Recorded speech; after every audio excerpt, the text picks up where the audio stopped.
All right, let's get right into it. We're going to be talking about a really powerful idea, this concept called the jurisprudence of the heart. And what it does is it challenges us to look way beyond just our actions and into the thoughts and feelings that are actually driving them. It's like we're moving the whole courtroom from a public space, out in the open, to the private chambers of our own hearts. So we can all agree on the basics, right? Murder is wrong. That's a given. But here's the question. Is just not murdering someone the whole story? Is that where the bar is set? What we're exploring today is this idea that maybe the bar is set much, much higher. That just because you haven't committed the crime doesn't mean you're, truly in the right. And this is where it all starts, with this foundational law that, let's be honest, has been the bedrock of society forever. You shall not murder. It's simple, it's super clear, it's a standard we can all get behind. Just don't take another person's life. Okay, so this is what you could call the public standard. And look, we need it, right? It's totally essential. It focuses on the outside stuff, the things you can see, the physical act itself. It's judged by other people in a court, and it's what keeps society from just falling apart. But here's the thing. Its focus is almost entirely on the finish line of a terrible process, not the starting blocks. And this is where things get really interesting. This is the radical pivot. The whole philosophy shifts the camera, It moves it from the hand that's holding the weapon to the heart that's just simmering with rage. It asks this completely revolutionary question: what if the moral problem doesn't start with the action at all, but with the inner attitude that gives birth to it in the first place? And you can really see the contrast laid out here. The old standard, that public standard, is all about what you do. It's about your actions, and it's policed by society. But this new standard, it's about who you are on the inside. It shifts the entire focus from the act of murder to the root of anger, and it suggests that this isn't judged by a human court, but by a much, much higher one. So what does this actually look like? What is this sin of the heart? Well, it's not just, getting frustrated for a second. We're talking about a lingering anger, a deep-seated malice you hold against someone. It's the contempt you show with insults, like calling someone raka, which was an Aramaic term of just complete disdain, basically saying you're an empty-headed idiot. Or it's when you dehumanize someone by calling them a fool, which in this context meant something way heavier, like you are morally worthless.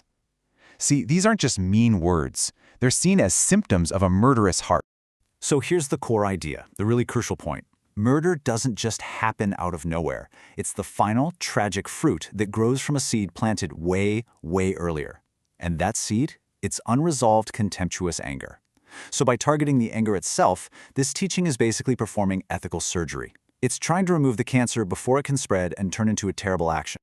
Okay, so this isn't just some abstract philosophical idea, right?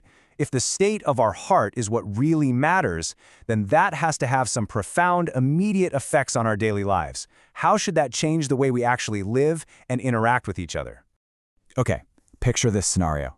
You're in the middle of your most important religious duty. You're at the altar, about to present an offering. And then, bam, it hits you. You remember that someone has something against you, that there's a broken relationship. The instruction here is just shocking. It says, stop. Stop everything. Leave your gift right there at the altar. Don't even finish your worship. Your number one priority is to go and make peace with that person first. And this just brilliantly drives the point home. It establishes a crystal clear hierarchy. Your relationships with people come before your religious rituals. Your worship is basically seen as incomplete, maybe even unacceptable, if it's coming from a heart that isn't at peace with others. It's saying your vertical relationship, the one with God, is directly and inseparably tied to your horizontal relationships with people. And that sense of urgency gets hammered home with another example, this time from the legal world. Imagine you're on your way to court with someone you have a dispute with. The advice is to settle with them, and settle fast. Do it before you get in front of the judge, because once you're there, the consequences are going to be way more severe. The message is just so clear. Deal with conflict now. Don't wait. Delay just lets the poison spread. This chart really helps you see how that works. You start with what seems like a small grievance, but if you let it fester, if you don't deal with it, it can easily blow up into an escalated dispute. And if that dispute isn't resolved, well, it leads to a final, really costly judgment. The takeaway is that unresolved conflict is never just static. It doesn't just sit there. It grows. It's basically an investment in future loss. So let's wrap all this up. What are the big takeaways here? First, that sin doesn't just start with our big, obvious actions. It starts in the heart. Second, those things that can feel small, like anger, hateful thoughts, nasty insults, they actually matter a lot. Third, making peace isn't something you can just put on a to-do list for later. It's an urgent priority.